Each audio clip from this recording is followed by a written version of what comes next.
Welcome to another bumper edition of the Lindsay Park Stable Update here. Here at Euroa with Tom Davendig to cover the runners on Golden Slipper Day in Sydney and also Blamey Stakes Day in Melbourne.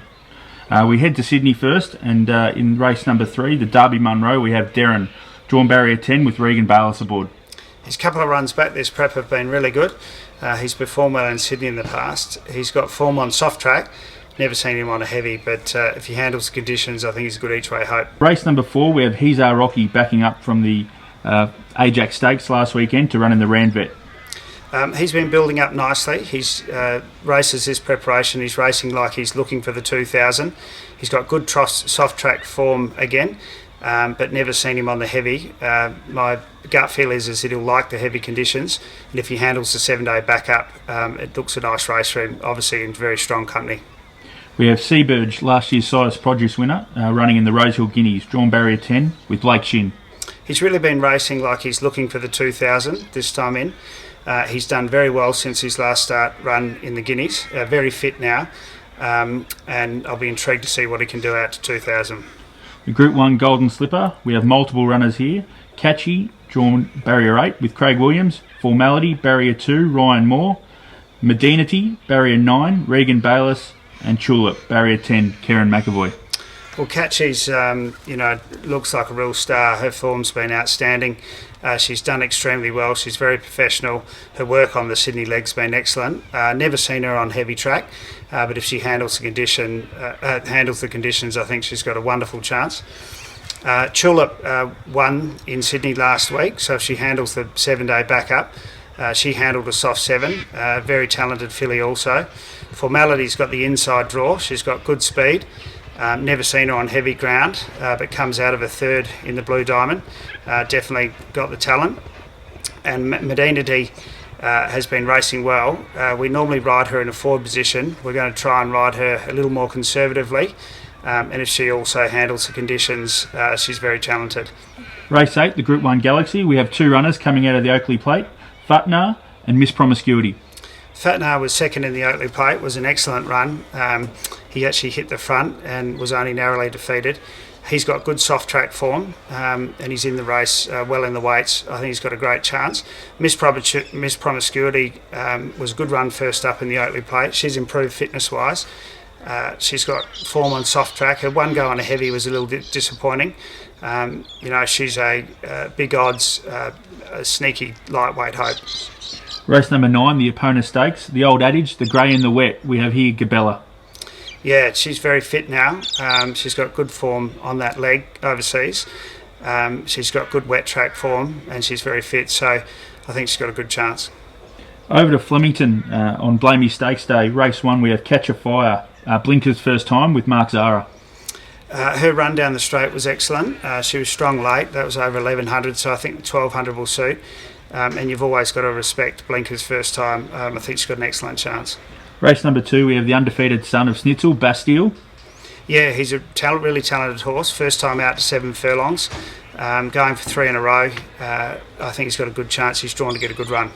Race number 3, drawn barrier 3, Hear the Chant. She didn't have a lot of luck first up. It was a really good run and attacked the line strongly. Her one run down the straight was a little bit disappointing, but provided she handles the straight course, she's absolutely fine. Race number 4, the Thoroughbred Breeders Stakes, Group 3 level. We've got Justice Glory, last start winner, and Ploverset, also a last start winner down the straight. Yeah, Ploverset was very impressive winning down the straight, so you'd have to rate her a very good chance. Her work's been excellent leading into it. And Justice Glory, she also a last start winner. The horse that she beat came out and won the Adelaide Magic Million, so she's got good form around her also. I think we're really well represented in the race. In the Blamey Stakes, we have Hiorshi going for back-to-back wins in this race, and the import Harlem having his first run in Australia. Yeah, taking on Blackheart Bar, it's not going to be easy. I thought that Hiorshi's first up win was excellent, and as you say, won the race last year, so he's got to be in with a good each-way chance. Harlem's an exciting import. You'll probably see the best of him once he gets out over further, so he might find this a little bit sharp, but he's a really talented horse. Race number 6 sees the first of the Grand Handicaps. We have Schnitzelwood with the informed Bo Mertens aboard. Yeah, his run in the Wangaratta Cup was excellent. Margin, he wasn't beaten too far. He sits up on the pace, and I think he'll be in it for a long way. In race 7, the Grand Handicap Sprint, we have Shadow Cheval with Corey Parrish, drawn barrier 6. She's absolutely flying. She was a good solid win last start. The horse that she beat, Hanson Thief, came out and won at Moonee Valley on Monday. So provided she handles the straight course, I think she's got a good chance. The listed March Stakes is race number 8, and we have 3 runners here. Foundation having his first start, previously trained by John Gosden. Jackano Bay, the effervescent horse, keeps going around year after year. And last start Stakes winner, Group 2 winner, Jessie Bell. Yeah, we've got 3 really nice horses all first up. Foundation is a really talented horse. His form in the UK was as a colt. He's now a gelding. He might find this a little bit on the short side. He's got form at 1 mile and 2,000, so he'll be one to follow into the prep. Jackano Bay can pull out a really good run first up, so I'd watch for him. He's an each way hope. And Jessie Bell drawn a bit wide, but she's been really flying. Keep in mind though, her win at the end of last prep was over 2,000, so it's just whether she finds the 14 a little bit sharp. And the last race of the day, the Grand Handicap Mile, we have the old stager, Bradman, stepping up to a mile for the first time this prep. Yeah, he's drawn an inside gate. I normally prefer him drawn out a touch, but he's one of those horses a little bit hard to catch, but on his day he's definitely got the right form to be competitive. We have multiple runners on the Friday night, Tom, as well as Saturday at Morphettville Parks. Can you give us a winner there? I think there's an up-and-coming horse called Miss Strathallan in a tough race, but I think she's got an each-way hope. And Vintage Courts is knocking on the door over in Adelaide, should be hard to beat.